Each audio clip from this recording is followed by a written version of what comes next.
నమస్కారం. నా పేరు మూలే మేఘరాజు. నేను ఒక సామాజిక కార్యకర్తగా మరియు వీవీరో మాల మహానాడు జాతీయ కార్యవర్గ సభ్యునిగా పనిచేస్తున్నాను.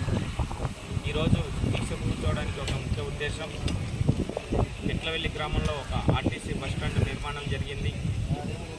ఉమ్మడి ఆంధ్రప్రదేశ్ రోడ్డు రవాణా సంస్థ ఆధ్వర్యంలో అప్పుడు కొల్లాపూర్ శాసనసభ్యులు డాక్టర్ కె మధుసూదనరావు గారి ఆధ్వర్యంలో జరిగింది. ఈ యొక్క బస్టాండ్ నిర్మాణం జరిగి దాదాపుగా 28 సంవత్సరాలు కావస్తున్నా కానీ ఈ బస్టాండ్ ప్రాంగణంలోకి మటుకు ఆర్టీసీ బస్సులు మటుకు రావడం లేదు.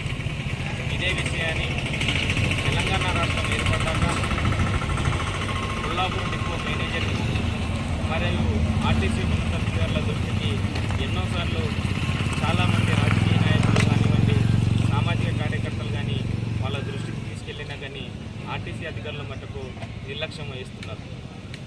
ఈ యొక్క ఆర్టీసీ బస్టాండు 28 సంవత్సరాలు కావస్తున్నా ఈ యొక్క ఆర్టీసీ బస్టాండ్ పూర్తిగా ఆక్రమణలకు, బెల్ట్ షాపులకు, అడ్డాలకు, అసాంఘిక కార్యక్రమాలకు నిలయంగా మారింది.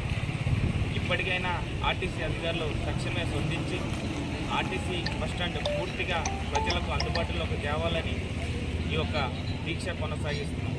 ఆర్టీసీ అధికారులు స్పందించే వరకు, ఈ ఆర్టీసీ బస్టాండ్ ప్రజలకు అందుబాటులోకి వచ్చే వరకు ఈ దీక్ష కొనసాగుతుందని తెలియజేస్తున్నాం.